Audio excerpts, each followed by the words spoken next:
Okay, folks, I'd like to get started today. You had a good weekend. So there's a couple announcements, one of which is Susie just put up here a disk and installed this for the Ubuntu version 12, and I'd recommend for those who are interested in getting into Linux, you might think about using this as a good sort of mount point for installation. It installs on a wide variety of machines and contains a variety of tools that are both oriented towards developers as well as towards sort of day-to-day users of the system.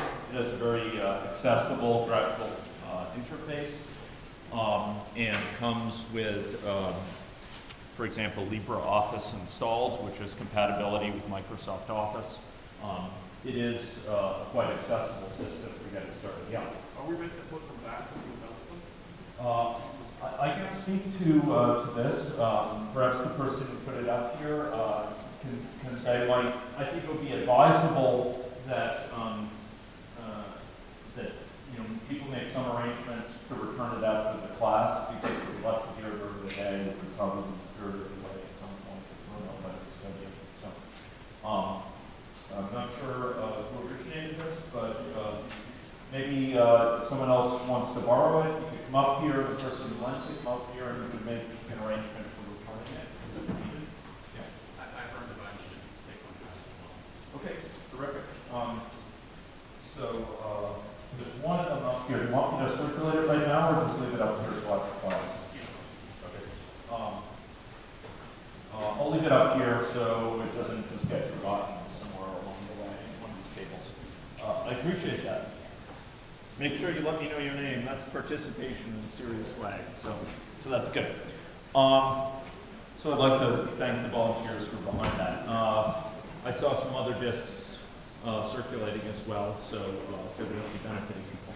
So that's one announcement. A second announcement has to do with Lab 3. Lab 3 starts today. The files for it have been distributed. There's a PDF file which starts Lab 2 as normal, Thursday, 11:55 p.m. There's also an additional file to accompany it for one of the later problems within the assignment, within the lab. There's a file that you're going to need to download from Google. Okay? And probably that means doing a transport over to Flexible Machine where you'll be operating.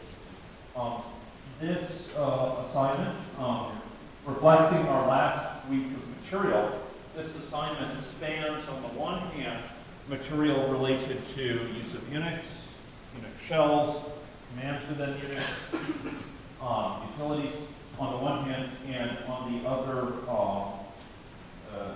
some beginning issues of programming style. Okay, so the final components of that, which relate to programming style. So it does include both. To that end, I wanted to talk a little bit about a couple of things which I may not have emphasized sufficiently, or certainly didn't feature within my previous lecture, but wanted you to know about for the lab and for other reference. So if we go over here to my PuTTY window, and I go and okay, so this is now disconnected, so let me restart it here. I'm going to log in via PuTTY and go into Bash here, as you might at TuxWorld. Clear, incidentally, clears the screen. There were two commands I wanted you to know about. One of them I kind of muttered about something at one point, but it may not have sunk in. So you'll notice if I do an ls in my folder, I'll see various types of files here. Now the files have different extensions. First of all, do all files in Linux have extensions? Some do have extensions. Here's a .mdl, .mw, .text, .gz, etc. extensions guarantee about the file contents? I'm sorry? Okay. In Linux, the files are used in a heuristic basis, in other words, used by convention to indicate the type of file it is. But the system actually doesn't rely upon that information to figure out which program to enter. I'm going to contrast this with another operating system where the extension is required to figure out what sort of program opens a file. So if you look at the file name and it has an extension, and I could give some examples, but you might give it away. That's how this other operating system figures out which program to enter. What operating system am I talking about? Windows. Yeah. So you have a doc file, or Word. If you have a .txt file, open Notepad, or WordPad, or what have you.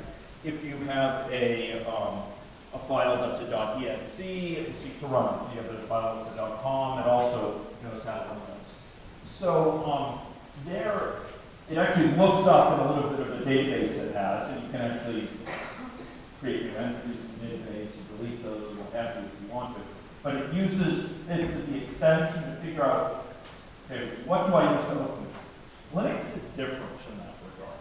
The extension is, again, a heuristic. It's helpful to us as humans in kind of making sense of it. But it's actually not used as a built-in part of the operating system to figure out what a file is. Does anyone remember my muttering about a command in Linux, Unix more broadly, that can be used to identify the contents of a file, what sort of thing it is? Yeah, it's a command called file. So if I execute here, for example, file tree.txt.gz, it gives me information. It says, okay, this is compressed data. And it actually gives additional metadata about where this data stored in the file originated. It gives, when I say metadata, I mean information about that data. So it said it originated in a file called tree.txt, which is in fact from Unix, and it was last modified at such and such a time. I may look at others of these, and we could look at version 268.mdl, and it notes, okay, this is a set of ASCII text. I could look at run64.dat here, and it'll say, okay, this is a dynamically linked library, and it's an executable, in fact.